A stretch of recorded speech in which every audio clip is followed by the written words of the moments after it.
बिस्मिल्लाहिर्रहमानिर्रहीम। जी व्यूवर्स, आज हमारी टॉपिक है पोटेंशियल एनर्जी। तो टॉपिक पर आने से पहले आप लोगों से एक रिक्वेस्ट है, अगर आप लोगों ने अभी तक मेरे चैनल को सब्सक्राइब नहीं किया तो काइंडली से सब्सक्राइब कीजिएगा। तो चले आते हैं अपने टॉपिक की तरफ, पोटेंशियल एनर्जी। तो सबसे पहले हम लोग समझेंगे कि एनर्जी क्या है। एनर्जी जैसे कि हम लोग पहले पढ़ चुके हैं, the ability of a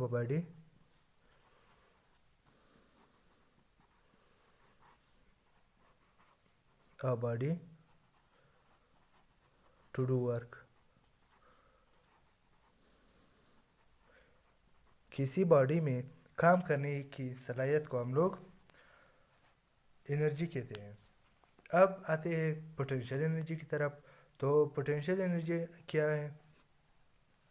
potential energy, the energy stored in a body due to its position.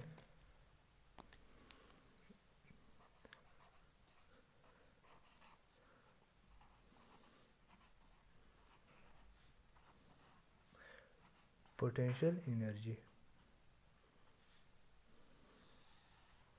The energy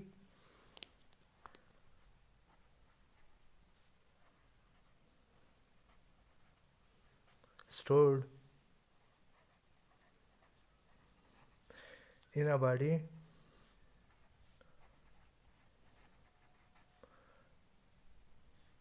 due to its position is called potential PE।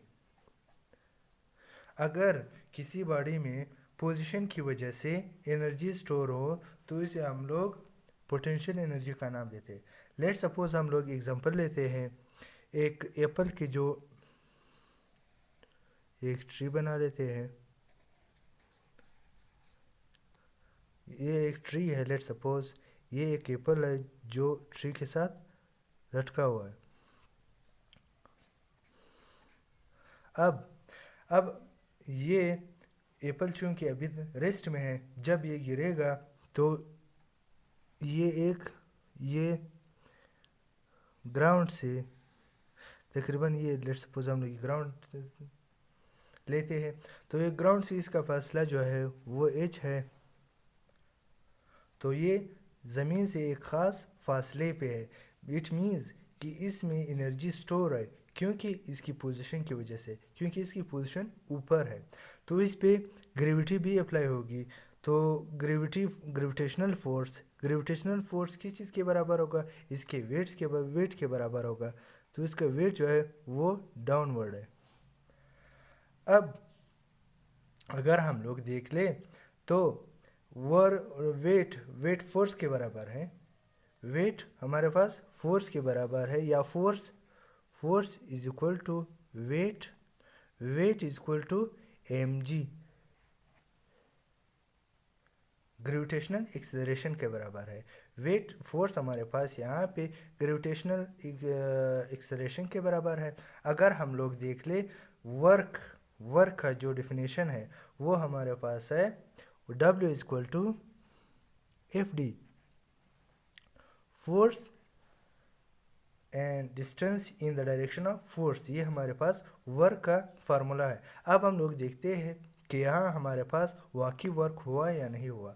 अब अगर हम लोग देख ले तो फोर्स हमारे पास यहाँ पे वेट के बराबर है, तो हम लोग सिंपली पुट करेंगे work done is equal to mg and d। तो डिस्टेंस अगर हम लोग देख ले, यहाँ मैंने d से ज़ाहिर किया हुआ है, लेकिन यहाँ पे h से है। तो w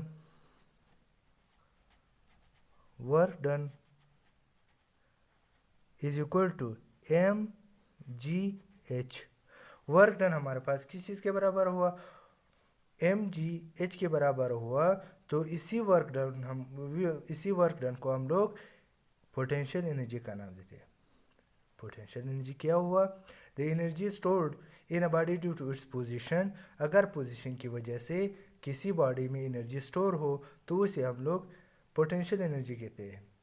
अगर एनर्जी ग्रेविटी की वजह से स्टोर हो, मतलब कोई चीज़ ऊपर से नीचे की तरफ मोशन कर रहा होगा तो इसे हम लोग ग्रेविटेशनल पोटेंशियल एनर्जी का नाम देते हैं।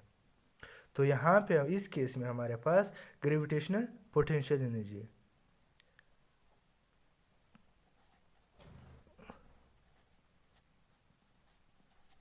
Gravitational potential energy is equal to mgh। तो ग्रेविटेशनल पोटेंशियल एनर्जी हमारे पास mgh के बराबर है।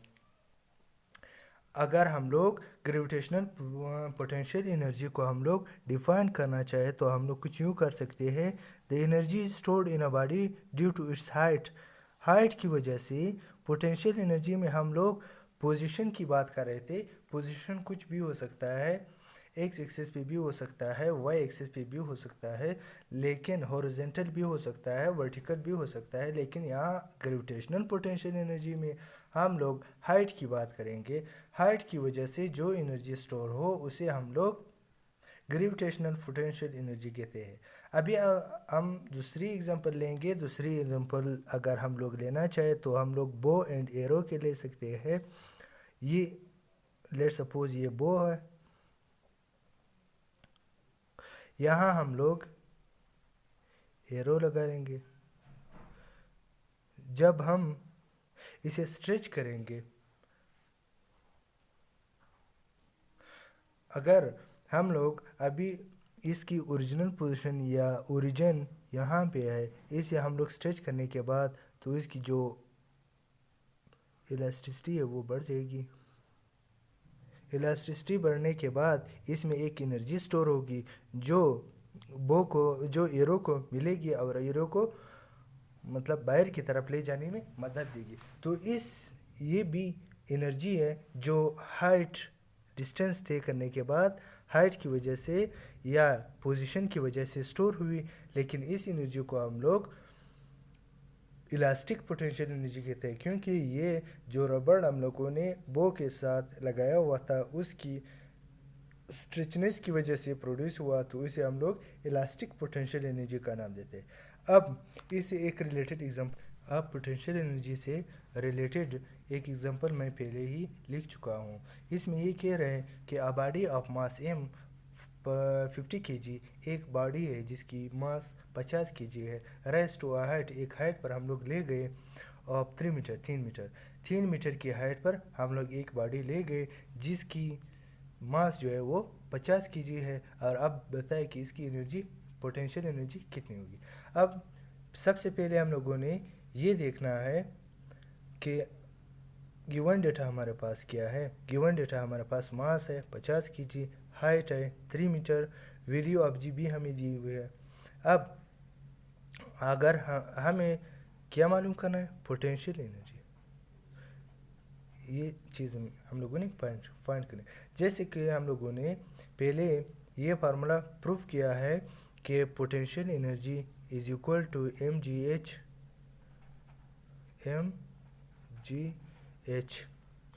तो सिंपली इसमें हम लोग वैल्यूज़ पुट करेंगे। मास की जगह 50 kg, ग्रेविटी की जगह 10 मीटर पर सेकेंड, हाइट की जगह 3 मीटर। जब हम लोग वैल्यूज़ पुट करेंगे तो पोटेंशियल एनर्जी की वैल्यू हमारे पास आएगी 50, 10, 3। अब इसको मल्टीप्लाई करने के बाद हमारे पास क्या आएगा, potential energy is equal to 5 3 ज़ा 15 जॉल, क्योंकि वर्क की जो ऐसा यूनिट है वो हमारे पास जॉल है, तो हम लोग यहाँ पे जॉल में लिखेंगे। तो पोटेंशियल एनर्जी, अगर एक बॉडी की मास हमारे पास 50 kg हो, हम लोग इसे 3 मीटर की हाइट पे ले जाए तो इसमें कितनी एनर्जी स्टोर होगी, 1500 जॉल। उसमें 1500 जॉल ग्रेविटेशनल पोटेंशियल एनर्जी स्टोर होगी।